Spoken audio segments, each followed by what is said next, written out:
Bienvenidos a su podcast Nihilismo Sano. Mi nombre es Federico Ompeán y el día de hoy tenemos nuevamente con nosotros al doctor Ostión. El doctor Ostión nos ha acompañado ya durante pues las dos temporadas, algunos episodios, y con él hoy vamos a platicar, ya lo habíamos por ahí adelantado, de un documental de Adam Curtis. Ahorita vamos a explicar un poquito quién es él y de qué se trata el documental. El documental se llama Can't Get You Out of My Head. Y bueno, aborda muchos temas y por lo mismo, pues yo creo que va a ser interesante, pues platicarlos, discutirlos y tratar de pues desmenuzarlos un poquito, pues en conjunto. Doctor Ostión, bienvenido nuevamente al podcast. ¿Cómo te va? Gracias, Fede, por la invitación. Acá muy bien. Bastante sacudido por las películas, pero con un poco de optimismo por el futuro. Optimismo, ese es. Yo, al contrario, yo me sentí menos optimista después del documental, pero igual ahorita platicamos un poquito porque para los que no estén familiarizados con Adam Curtis, bueno, él es un productor, ¿no?, de documentales desde hace tiempo ya, principalmente o únicamente, de hecho, más bien, hace documentales para la BBC de Londres. Tiene un estilo muy particular en el que él prácticamente no documenta o no filma contenido, ¿no? Sino lo que hace es como que tomar imágenes del mismo archivo de la BBC, las estructura y pues las va narrando, ¿no? Normalmente él es el que pues obviamente escribe, produce y narra los documentales y pues se enfocan pues una serie de distintos conceptos o problemáticas, ¿no? Algunos de sus más populares pues uno reciente también que se llama hipernormalización, también por ahí lo hemos mencionado. Otro un poquito más anterior también fue una miniserie que se llama All Being Watched by Machines of Loving Grace, donde explora el tema de la tecnología, el tema de la ideología de Silicon Valley, ¿no? Y ahora, pues, este mismo año saca este documental que se llama Can't Get You Out of My Head, que para los que viven en Reino Unido o en cualquier terreno que sea propiedad de su majestad la reina, lo pueden acceder a través de pues la misma página de la BBC, como el Doctor Ostión. Los que estamos acá del otro lado del charco, por ahí igual luego ponemos el enlace donde lo pueden consultar. Sí hay lugares donde se puede ver. Algunos capítulos creo que están en YouTube. Y bueno, es una miniserie también de creo que 6 episodios. Cada episodio tiene duración ahí un poquito variable porque está pues sí como que destinado al tema del internet, ¿no? O sea, a que sea consumido a través del internet. Y pues habla de un montón de cosas, en el estilo otra vez de Adam Curtis, de plasmar imágenes y hablar sobre ellas para pues tratar de dar a entender un poquito el estado actual de las cosas, ¿no?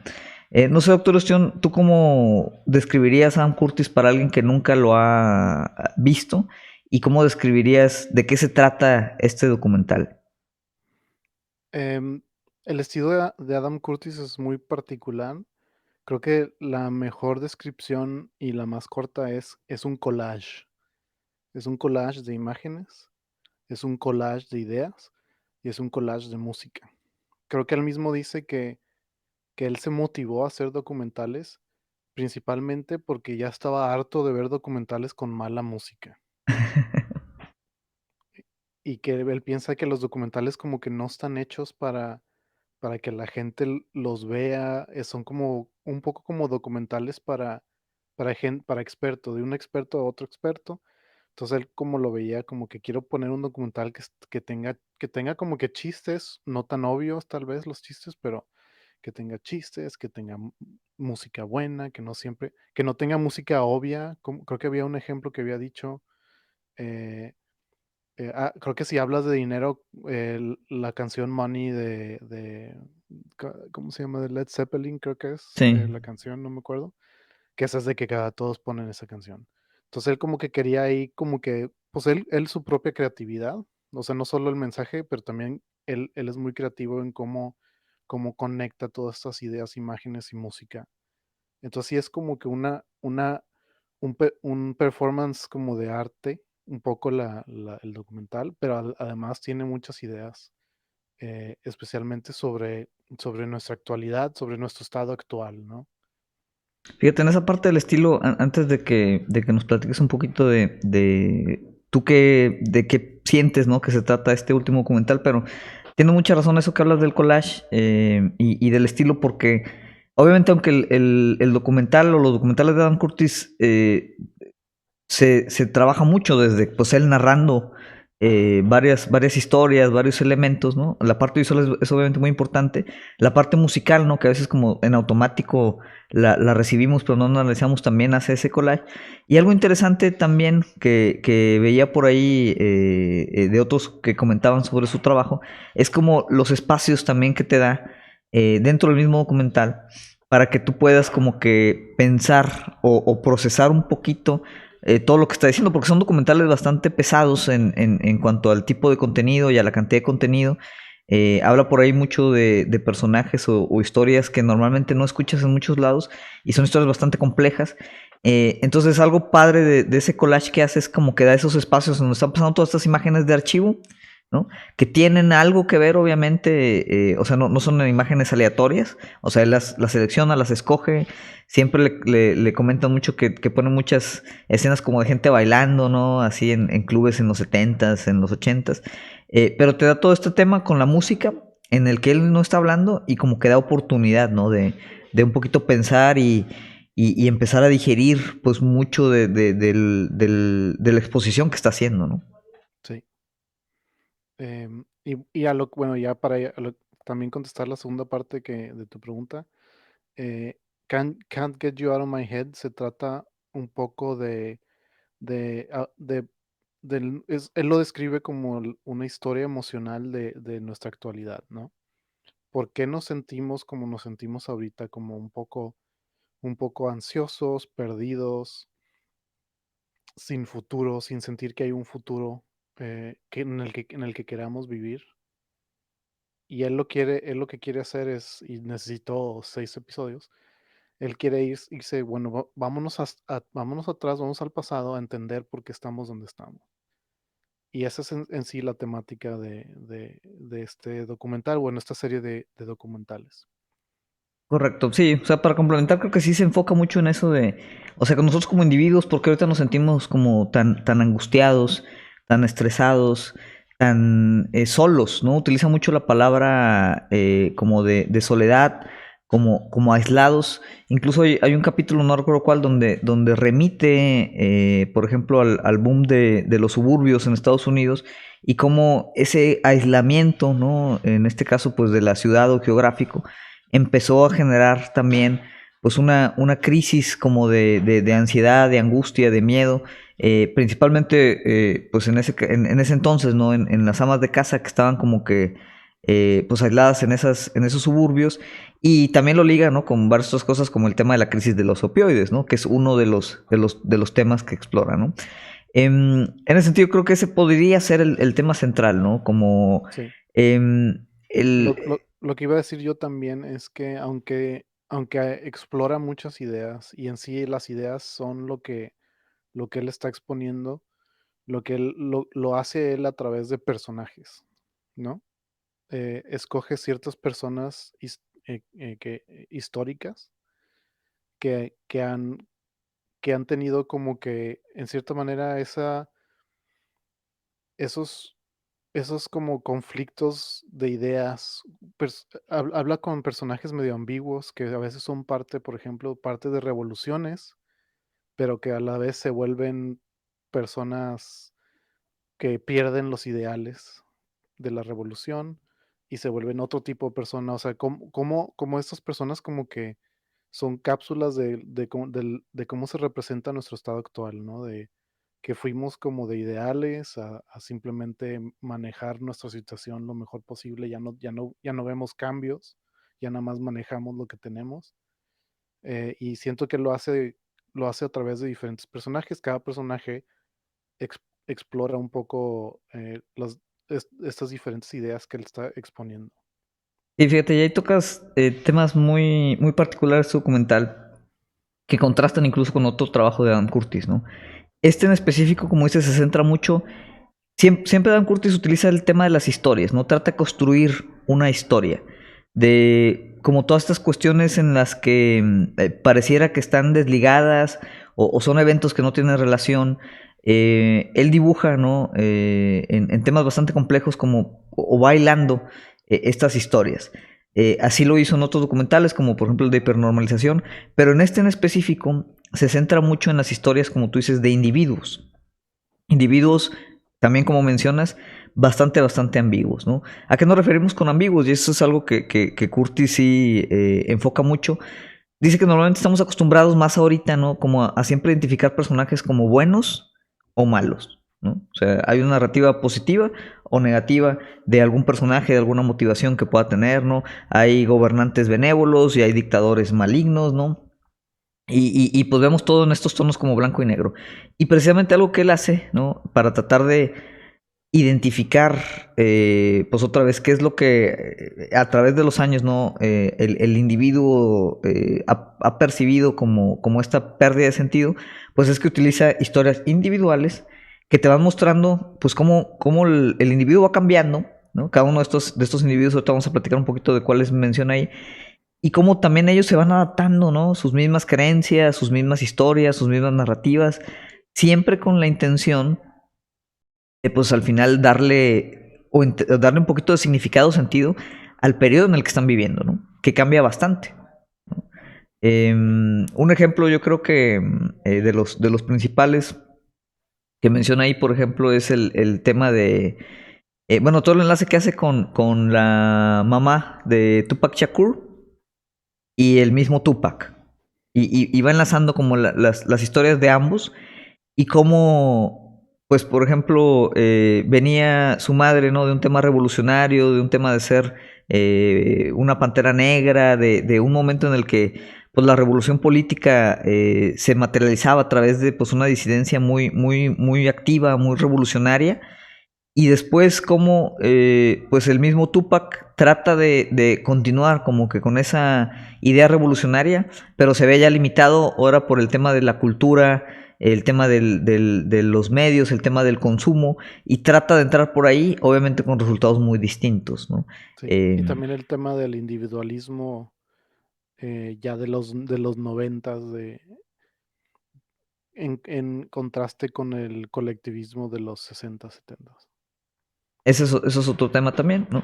De hecho, al centrarse también mucho en la parte individual, Adam Curtis, como mencionas, lo primero que empieza a hacer, ¿no? O que hace durante varios capítulos es estas historias de los individuos los referencia a, pues como tú dices, ese pasado histórico en el que había como estas grandes ideologías colectivas, ¿no?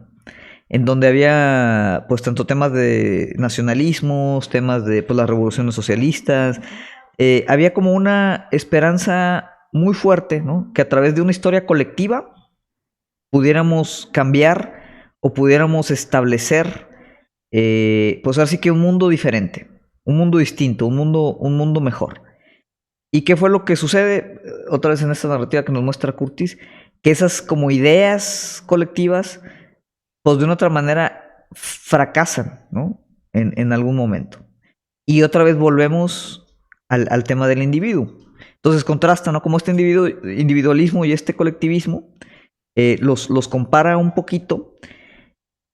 Y no solo eso, siento yo que lo que hace ahí también, ¿no? Es tratar de...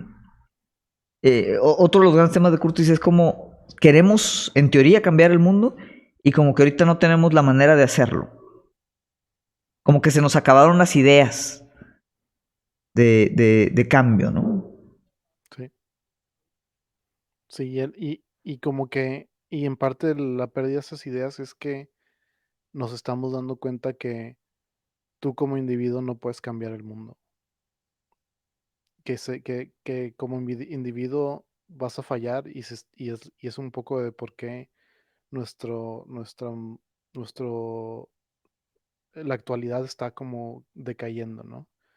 Porque somos todos individuos, no estamos organizados hacia un movimiento, somos individuos con nuestras propias ideas, nuestra propia verdad, y, y siendo todos individuos como Tupac Shakur, no vamos a poder hacer ningún cambio sistemático.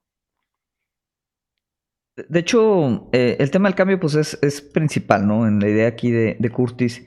Eh, y una de las cosas que él menciona es eso, o sea, como que queremos cambio. O sea, hay como un consenso, si hay un consenso, que las cosas ahorita, pues digamos, no están bien, ¿no? O podrían estar mejor.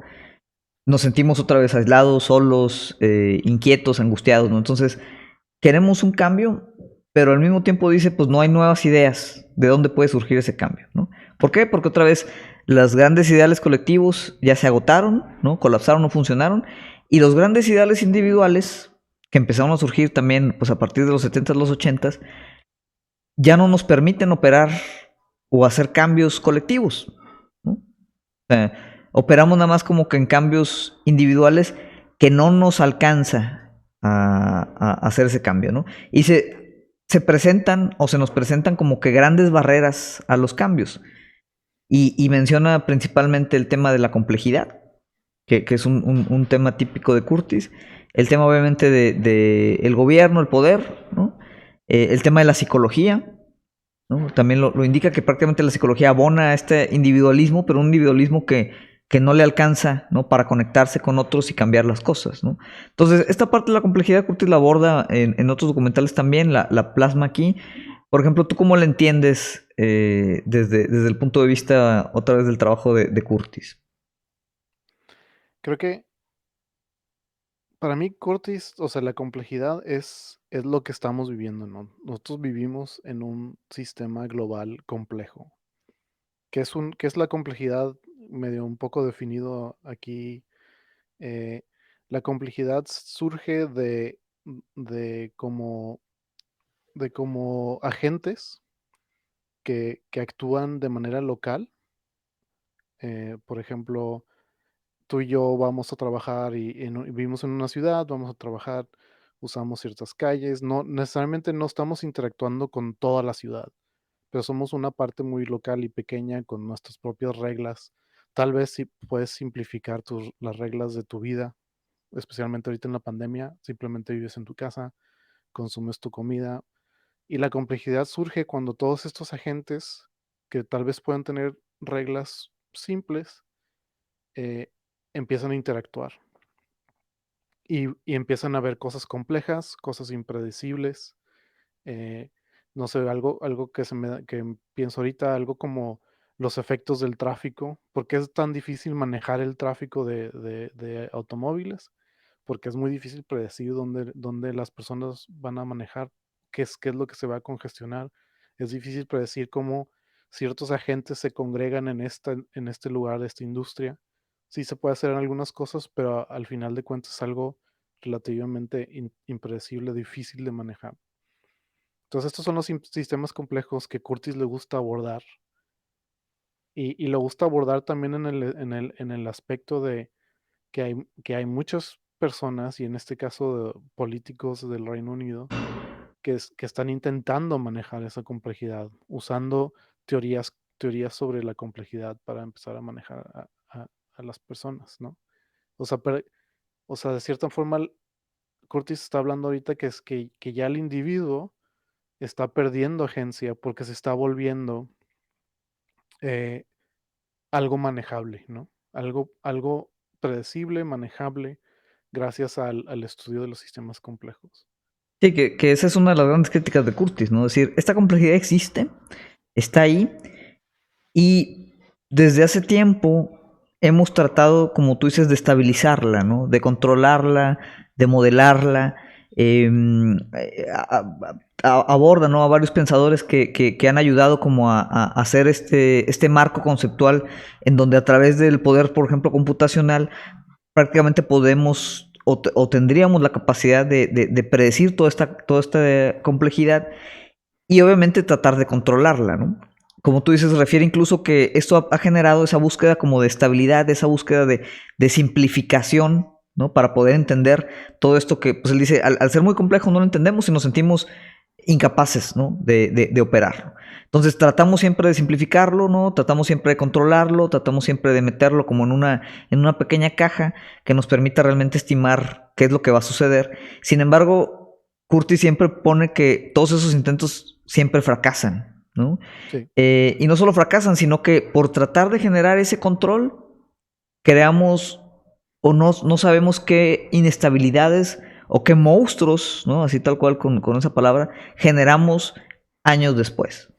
¿No? Y da algunos ejemplos de ese tipo. En el de hipernormalización lo manejaba, por ejemplo, con todos los temas de política exterior, de cómo pues, ciertas intervenciones militares en ciertos años, 20, 30 años después, pues como que se regresaban esos monstruos fortalecidos, más complejos, más difíciles de estimar, más difíciles de controlar.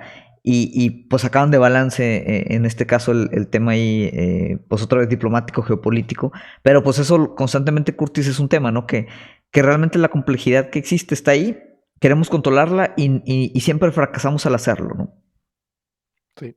Y, y de cierta manera aborda mucho la tecnología, le gusta mucho el tema de la tecnología, pero el estudio de la complejidad se da gracias a las computadoras, a que han mejorado las computadoras. En el pasado todo tenía que ser reducido a algo muy simple, porque simplemente no puedes resolver ecuaciones muy complejas si no tienes computadoras. Pero él también lo conecta y hace el ejemplo del clima, ¿no? De que ciertos cambios en el clima llevan a consecuencias muy graves, impredecibles. Que bueno, ahí puedes hablar que está también hablando de nuestra situación actual del clima, pero también lo puedes pensar como lo dijiste tú ahorita, Fede, de cómo ciertas cosas tan pequeñas, ciertas acciones que parecen ser tan pequeñas y que no tienen mucho efecto, pueden tener consecuencias muy grandes en el futuro. Y esa manera de pensar, esa manera de analizar cosas se da en sí porque las computadoras han mejorado, pero a la vez el intentar controlar esa complejidad también se da porque ahora ahora se pueden guardar muchos más datos, o sea, tenemos mucha información de todas las personas en el mundo ahorita. Entonces hay personas que piensan, en teoría esto lo podemos manejar, porque podemos ahorita analizar a todos en el mundo. Sí, o sea, como que no ha muerto esa motivación, ¿no? Al contrario, decimos, no, pues es que si ha fracasado el modelar la complejidad es porque no hemos tenido el suficiente, como tú dices, poder computacional. Entre más poder computacional tengamos, hay que volverlo a intentar. Obviamente, qué es lo que sucede? Y también Curtis así lo critica, pues que toda esta tecnología que se pretende utilizar para generar estabilidad, pues es totalmente lo contrario que tal vez como individuos queremos, ¿no? Que es pues buscar como un cambio, ¿no? Que el cambio al final es un desestabilizador. Pero volviendo al tema de la complejidad, también este un tema que aborda bastante Curtis en este documental es, bueno, una manera, ¿no? En la que nosotros como individuos, otra vez incapaces de ver como todo ese panorama complejo completo, lo que hacemos es tratar de simplificarlo, ¿no? Y una manera de simplificarlo es a través de las teorías de conspiración. Y habla por ahí de un par de personajes, ¿no? Que fundaron ahí una iglesia medio simpática prácticamente pusieron en marcha, ¿no? La teoría de conspiración de los Illuminati y todo ese show, ¿no? Pero lo pone como ejemplo, otra vez como historia individual, a manera de decir que cuando la complejidad no la podemos entender, pues la forma en la que tratamos de abordarla es a través de las teorías de conspiración. Por eso, de una otra manera, pues son muy fuertes, son muy poderosas, porque de una otra manera nos ayudan a darle una historia a lo que no podemos entender. Y pone ahí el ejemplo contrastante de, por ejemplo, Trump y QAnon y los liberales demócratas y el tema de Rusia, ¿no? Cuando pierde Hillary Clinton, era como inconcebible, ¿no? Que hubiera perdido, que hubiera ganado Trump, este candidato espectacular, totalmente inapropiado. Pues en vez de ver cuál fue toda la complejidad social, los temas de décadas que fueron llevando como a ese deterioro del tema político, la cuestión del espectáculo, del entretenimiento en los temas electorales, en vez de ver como toda esa complejidad, ¿cuál fue la respuesta oficial para tratar de hacer sentido, ¿no? De que había perdido Hillary Clinton? No, hubo una intervención rusa en las elecciones y Trump es prácticamente un puppet, ¿no? Una marioneta que la colocó por ahí Vladimir Putin. Y al mismo tiempo, al revés, ¿no? Trump gana o se presenta como este candidato otra vez del cambio. Dice, él que decía, no, pues que iba a cambiar, iba a regresar a Estados Unidos a su grandeza anterior, iba a eliminar, ¿no?, las aguas negras del pantano, todas estas cosas que obviamente son muy generales y que pues también la izquierda los utiliza, y luego llega al poder y no lo puede hacer, no puede hacer ningún cambio. ¿Y cómo lo racionaliza la derecha estadounidense? Con teorías de conspiración. Dice, no, es que hay una red de pedófilos ricos que controlan la política que no permiten que Trump haga lo que él quería hacer, ¿no? Y en ambos casos, ¿no? Obviamente la izquierda liberal siempre critica como la ignorancia de la derecha, pero en ambos casos son como, pues el mismo mecanismo, ¿no? Que es un mecanismo otra vez para reducir complejidad. Sí. Y en parte es porque no podemos, en nuestra mente siempre hemos reducido todo a, a cosas simples, cosas lineales, y es algo natural, o sea, creo que es como nos podemos explicar el mundo, y al explicarnos ese mundo nos ha ayudado, ¿no? Como especie. Hemos podido, nos ha ayudado, nos ha llevado a ser lo que somos ahora, pero a la vez en algún punto nos va a fallar, va a ser nuestro límite, vamos a llegar a nuestro límite. Y creo que es eso lo que sentimos ahora, que estas explicaciones simples ya no nos sirven, ya no hay explicaciones, de hecho, ya no, como decía en una entrevista a Adam Curtis, ya ni los políticos le dedican tiempo a hacer historias, o sea, ya no importa la historia, es muy difícil predecir qué va a pasar en el futuro, no, ya no te voy a contar una historia de por qué yo soy, y por qué yo estoy cambiando las cosas, ya nada más simplemente manejo lo que hay ahorita, lo dice como que es la edad de los managers, son gente, simplemente son gente que maneja la situación, que no se caigan las cosas tan rápido, supongo, aunque vayan decayendo poco a poco, y que la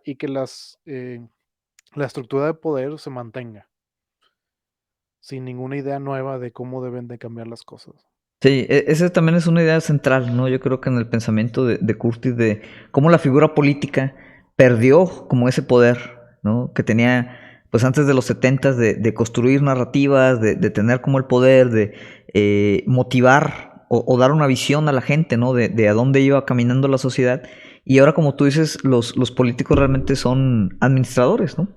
Sí, ¿Y qué es lo que administran? Administran toda esa complejidad que no podemos realmente controlar y tratan, como tú dices, nomás de mantener las cosas que no se derrumben, ¿no? Que no colapsen. Obviamente, pues en ese sentido es mantener, como dice el dicho, pues business as usual, ¿no? Volviendo al tema de las conspiraciones, porque también se me hizo interesante y quería ver a ver tú qué opinabas al respecto. Curtis hace la diferenciación como quiera del tema de teorías de conspiración, que es esto que explicábamos, con conspiraciones, ¿no? O sea, dice, sí hay conspiraciones, de verdad, ¿no? Que precisamente vienen del poder para tratar de controlar la complejidad, ¿no? Y da por ahí varios ejemplos. Por ejemplo, la cuestión del el programa de MK Ultra que tenía el gobierno de Estados Unidos, donde está, y eso está documentado, está ya abierto, que Estados Unidos en su momento, pues sí, estuvo haciendo mucha experimentación para ver, otra vez, en el sentido de tratar de controlar, estabilizar y manejar esa complejidad, cómo controlar la mente de la gente. sí. Lo que buscaban era, en parte, creo que Curtis también habla de cómo se han construido nuestra sociedad, y en parte nuestra sociedad se ha construido por mucho miedo, ¿no?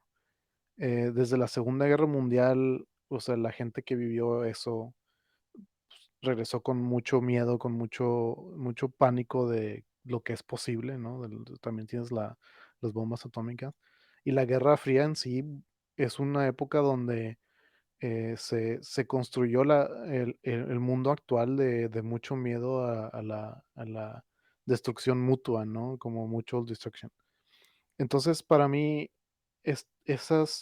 ese como que auge de la psicología eh, viene también en parte por querer intentar controlar, tal vez a lo mejor de Estados Unidos, en controlar agentes comunistas, ¿no? Como cambiarles la mente o que la sociedad en general no empiece a tener ideas comunistas. ¿Cómo podemos controlar? Y de ahí surge muchos movimientos que están ahorita, que es algo que explora y estoy muy interesado yo, que es como la economía, no sé cómo se llamará en español, de behavioral economics, pero viene del que viene, que cita Adam Curtis, que es Kahneman, los estudios de Kahneman, que hablan mucho sobre una demostración de cierta manera que las personas son irracionales, que tienen como que un lado, un yo narrativo y un yo sobre que solo tiene la experiencia de la vida, o sea, no reacciona, simplemente consume las cosas sin de verdad pensarlo, sin crear una narrativa. Y, y lo que Kahneman habla es que ese lado más como de experiencia tiene mucho más control de lo que pensamos. Esa es la teoría de Kahneman. Y que va mucho en contra de pues, los cimientos de casi toda la teoría económica actual, ¿no? Sí, Que de hecho la misma, el mismo fundamentalismo que a veces hay del tema del libre mercado, por ejemplo, tiene que ver con que se considera que cada ente individual es un ente completamente racional que siempre va a tomar decisiones racionales sobre su operación en el mercado, ¿no? sí, Y otra vez, eso vuelve nuevamente a ser pues una manera de tratar de simplificar la gran complejidad que existe en una dinámica tan entrelazada, tan volátil y tan propensa al caos como lo es pues la misma economía, ¿no? Incluso ahora que pues está todavía más conectada y entre más conectada pues más variables y entre más variables pues otra vez más propensa a que se salga de control, a que no podamos estimarla, a sí. que no podamos hacer predicciones y a que no podamos mantener esa estabilidad, ¿no? Y todas esas ideas del yo irracional vienen de los experimentos sobre control. Era más como los experimentos para poder ver dentro de la persona como que ese yo escondido, ¿no? ¿Cómo puedes tú ver el yo escondido? ¿Cómo puedes ver que yo te estoy mintiendo?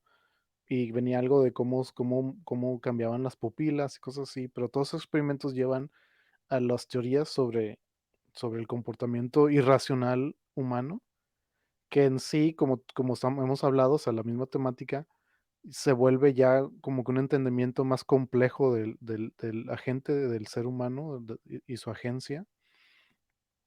Y de cierta forma se vuelve ahora al tema actual sobre cómo compañías por ejemplo, compañías como Facebook se pueden aprovechar de ese ser irracional, ¿no? Como decía Fede, esta atracción a las teorías de conspiración lo podrías relacionar con ese ser irracional, ¿no? Que de hecho, Eh, ese también lo menciona Curtis, que ahorita con todos los nuevos modelos, ¿no? De medios, de redes sociales, eh, y esto digo, se ha explorado en otros episodios y hay mucho material al respecto que pueden encontrar, pero obviamente el nuevo modelo de negocio pues, de las redes sociales radica en que tú estés enganchado, ¿no? Que tengas la atención sobre esas redes. Y Curtis así lo explica. Lo que se fue transformando también a estos medios fue que, pues en parte por este entendimiento del comportamiento psicológico, ¿no? De nosotros, pues empezó a explorar cuáles son las condiciones por las que nos ponemos más atención y obviamente pues son las que nos generan como reacciones emotivas más fuertes, ¿no? ya sea tristeza, ya sea alegría, y una de las más importantes es el enojo, ¿no? Dice, si tú ves algo que te hace enojar, que te indigna, que te genera pues como esta reacción emotiva fuerte, pues tú vas a interactuar, ¿no? Con ese tema. Te vas a pelear, vas a leer el artículo, te vas a hacer enojar más. Entonces, obviamente esto, en ese mismo sentido que explicas, pues empezó a ser explotado, ¿no? Y eso a su vez, otra vez son de esas cosas que dices, bueno, sale de una cosa que aparentemente es menor, que es decir, bueno, vamos a hacer un modelo de negocio de las redes sociales. ¿Y qué es lo que pasa? Que se empiezan a crear monstruos muy complejos, porque a través de todo eso, ¿no? Las redes sociales empiezan todo este proceso de polarización que ahorita estamos viviendo, y de repente generas a nivel mundial, ¿no? El caso de Estados Unidos es el más emblemático, generas a nivel mundial un clima político en el que ya es imposible conversar. Y eso tiene implicaciones muy, muy fuertes, ¿no? Sobre cómo vivimos, más allá de que pues todo eso surge otra vez de un simple modelo de negocios que trataba de maximizar ganancias, ¿no? Y un ejemplo también, también de cómo se puede explicar la complejidad es como Twitter, ¿no? Twitter es un sistema con reglas locales muy simple. Tú podrías publicar 140 caracteres, puedes interactuar con otras personas, puedes darle like, puedes hacer un retweet, todo eso. Reglas muy simples. ¿Y qué es lo que han creado? ¿Qué es lo que Twitter ha creado? Pues ha creado algo súper complejo, donde tienes bots interactuando y promoviendo información falsa. Tienes a un expresidente donde en vez de publicar un monólogo en la televisión, ya nada más simplemente ponía sus mensajes, y esos mensajes, la gente reaccionaba con esos mensajes así, o sea, que actuaba, actuaba en base a muchos de esos mensajes de su presidente, y ya tienes como un sistema hiper complejo, y ahorita es impredecible qué más va a pasar en Twitter, ¿no? Nadie sabe qué va a pasar. A lo mejor Twitter va a tener otro efecto en el mundo, en la política, y no sabemos cuál es. Es un sistema súper complejo. Y fíjate, eso liga muy bien con este tema, porque como tú dices, Trump salía en las mañanas y tuiteaba alguna estupidez. ¿Y qué es lo que generaba eso? Pues como una retroalimentación compleja en el que todos respondíamos a esa estupidez, los medios reportaban la estupidez, todos discutíamos la estupidez durante el día, ¿no? Y había como que se generaba todo este movimiento, todo este debate, todas estas condiciones, pero al final todo permanecía igual, ¿no? Sí. Es de las grandes críticas de Curtis, ¿no? O sea, estamos como que inmersos en toda esta complejidad y al final afuera, ¿no? De repente hay un quiebre, ¿no?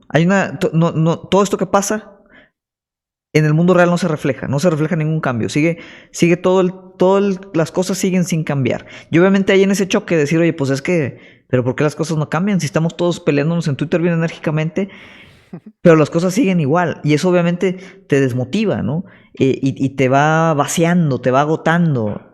Bueno, lo difícil de los documentales de Curtis es que aun y cuando no tenías eso y tenías movimientos muy fuertes de organización en los 60s, aún así también todo eso falló, ¿no? No llevó a ningún cambio de poder eh, significativo. O por lo menos en China sí llevó a muchos cambios, pero al final acabó también en un sistema que nada más es manejado, que no tiene idea de un futuro mejor, y que todos esos ideales se perdieron. O sea, toda la ideología y los ideales de esos tiempos y de organización también se perdieron.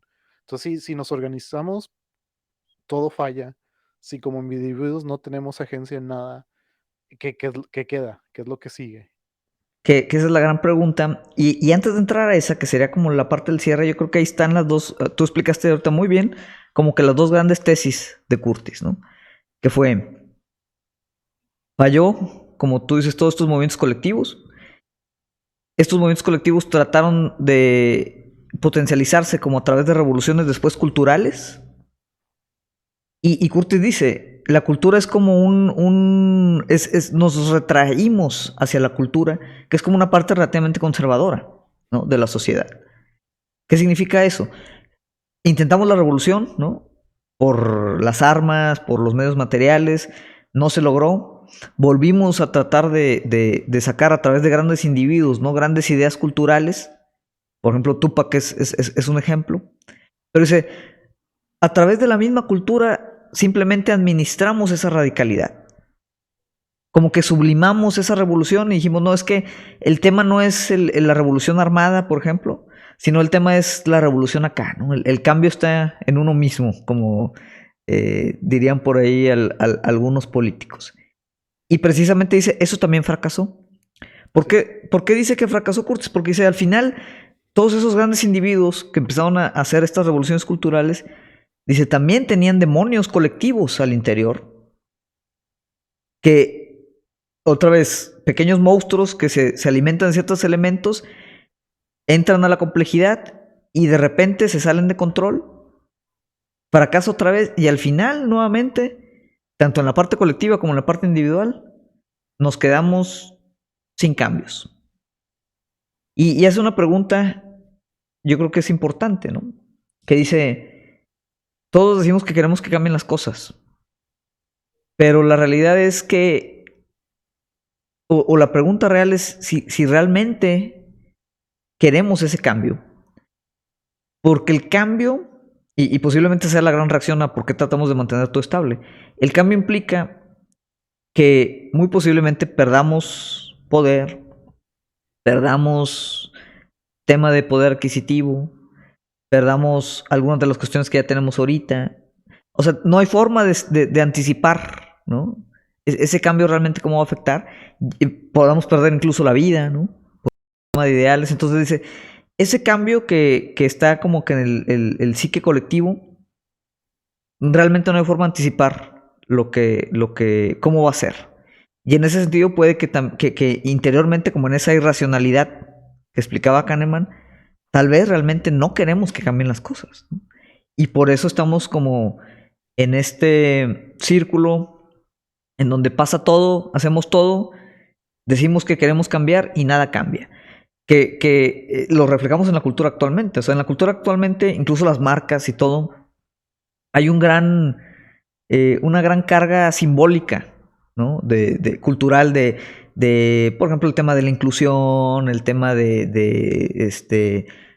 hablar o expresarse de cierta manera, ¿no?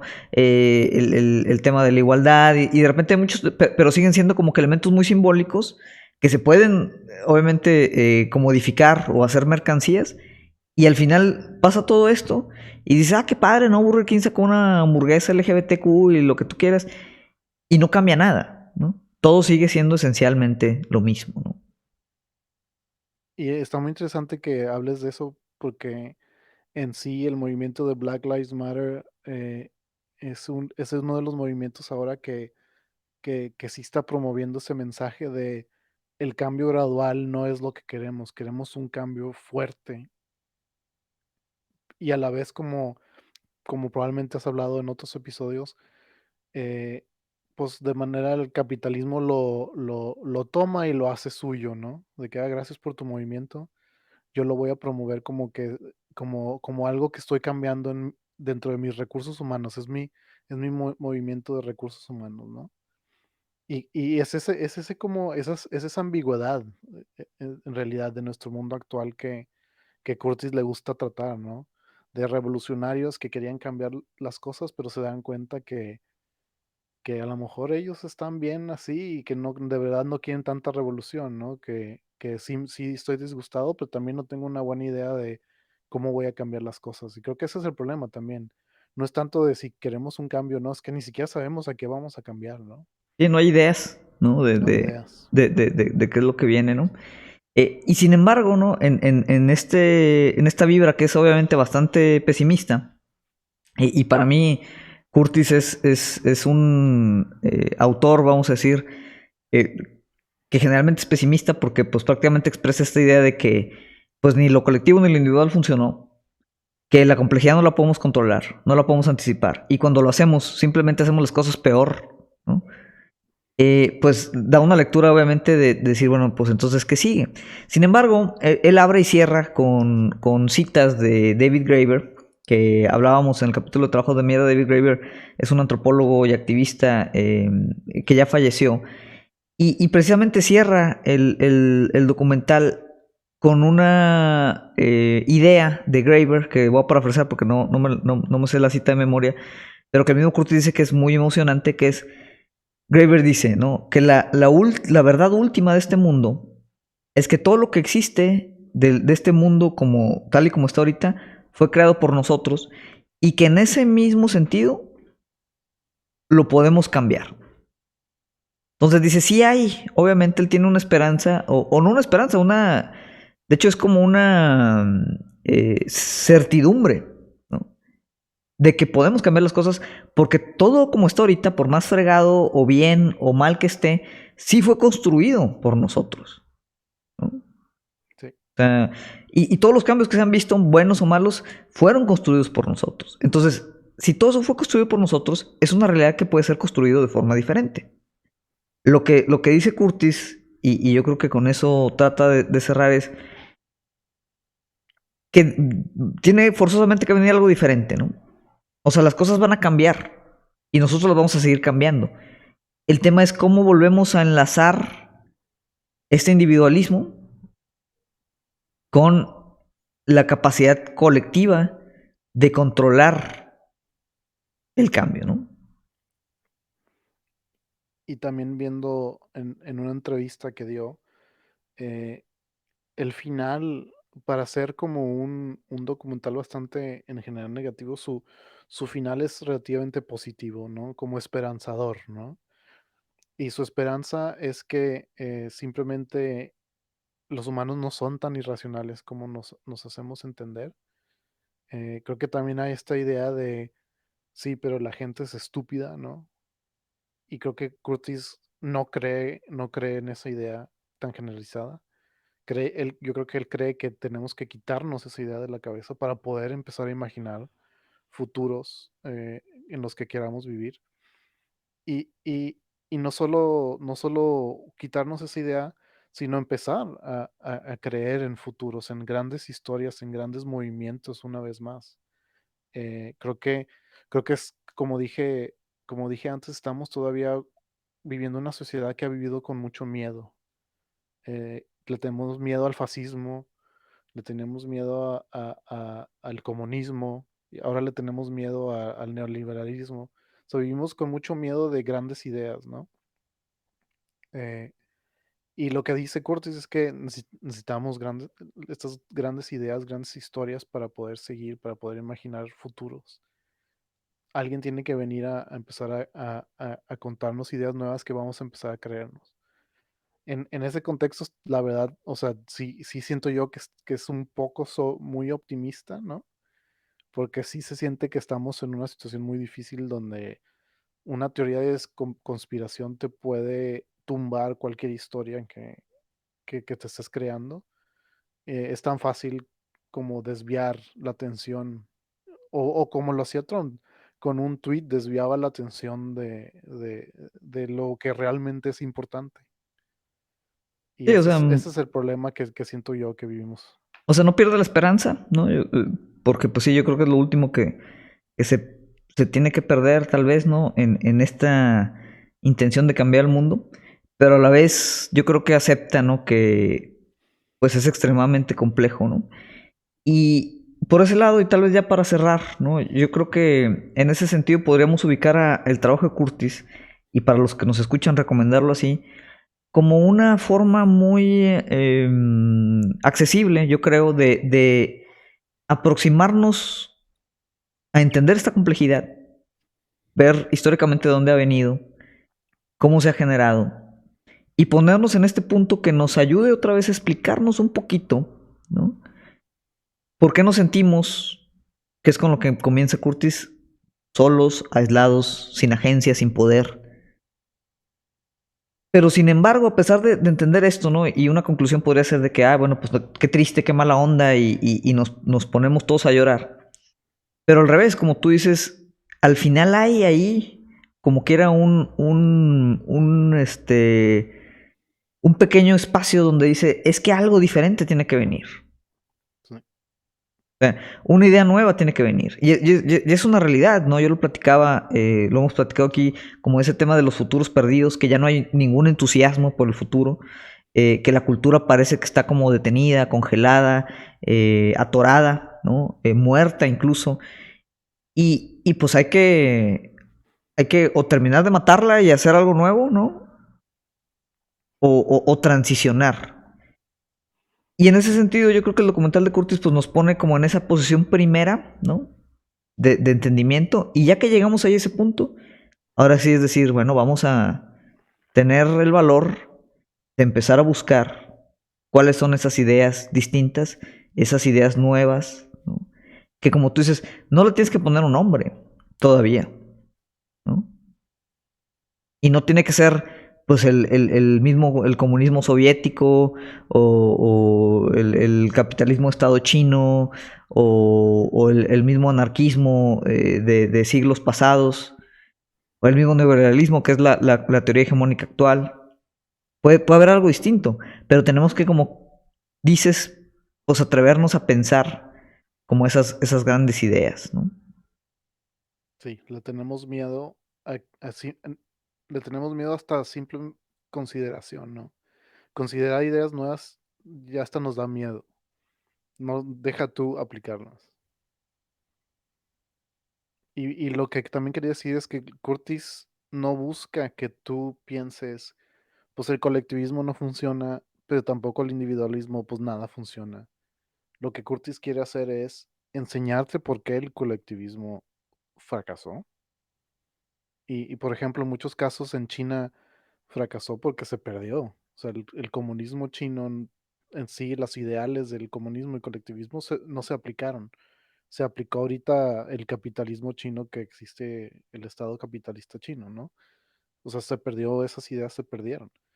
Y en el caso también el individualismo tiene sus propios fracasos, pero el chiste es que entendamos por qué fracasaron esas cosas. No significa que el colectivismo ya esté fracasado para siempre.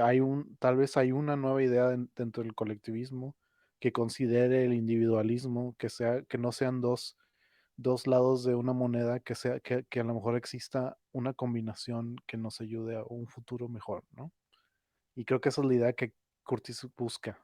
No, no necesariamente que todo está decayendo Todo está mal. y no va a pasar nada, ¿no? Claro. Sí, sí, sí, y al final digo, es algo que aquí hemos platicado, o sea, el tema de cuestionar, ¿no? Mucho lo que cuestionamos, por ejemplo, aquí en el podcast, o de los conceptos que damos para hacer ese cuestionamiento, pues es la noción, ¿no? Y yo creo que así la ejemplifica también la cita de Graeber, de que todo puede ser distinto. Y en el sentido de que todo puede ser distinto, significa que todo puede cambiar. Y detrás de esa realización, y es algo que hay que entender, yo creo que, y Curtis nos ayudó a entenderlo, es que todo, independientemente si queramos o no, todo va a cambiar, ¿no? Porque todo lo que describe Curtis a través de los 50 hasta la fecha, pues han sido cambios, ¿no? Ha habido cambios. Cambios tal vez que no hemos podido controlar, cambios que no han sido los que esperábamos, cambios que no pudimos anticipar, cambios bastante complejos, ¿no? Que no fue posible estabilizar, pero son cambios. Y yo creo que es una realidad que las cosas van a seguir cambiando. El tema es si tenemos la capacidad, la creatividad, el impulso y la voluntad colectiva e individual de dirigir esos cambios hacia donde nosotros pensamos que vale la pena dirigirlos, ¿no? Y que tenemos agencia, y que tenemos agencia racional Es para correcto, movernos hacia esos futuros. es correcto. Bueno, doctor Ostión, pues digo, creo que con esto cerraríamos. Te agradezco bastante que nos hayas acompañado. No sé si tengas Un algún mensaje gusto. cierre para los que nos escuchan. Sí, mi propuesta para un futuro mejor es crear un universo paralelo donde nuestra historia como humanos no importe. Empezamos de cero. Volver a empezar. No, pues Sí, una entonces simulación. Elon Musk ahí me va a ayudar con el descubrimiento de un universo paralelo donde empecemos de cero. Vamos a crear tengo una simulación ahí, una civilización simulada Que igual fue lo que somos nosotros y pues la regamos, vamos a volverla a empezar. Uno nuevo, Uno empezar de cero. nuevo juego, borrar. Sí. No, pues muchas gracias, Ostión, gracias a todos los que nos escuchan. Les recordamos para los que nos escuchan por primera vez, el podcast este lo lanzamos semanalmente a través de las principales plataformas de podcast, iTunes, Google Podcast, Spotify. También estamos en Facebook, nos pueden encontrar ahí como Nihilismo Sano. Tenemos ya también canal de YouTube, donde también subimos ahí los episodios. También nos pueden encontrar en YouTube como Nihilismo Sano. Y pues me pueden seguir también en mis redes personales, @fedefiesta en Twitter y Fede en Instagram, donde pues también compartimos por ahí algo de contenido distinto, ¿no? Cualquier duda, sugerencia, reseñas, ahí nos pueden contactar a través de nuestras diferentes redes para pues sugerir, quejarse, contribuir, etcétera, etcétera, ¿no? No sé, Doctor Stone, si alguien quisiera ponerse en contacto contigo o eres solo, obviamente puede ser a través de mí. Soy eh, un fantasma que se aparece solo por audio.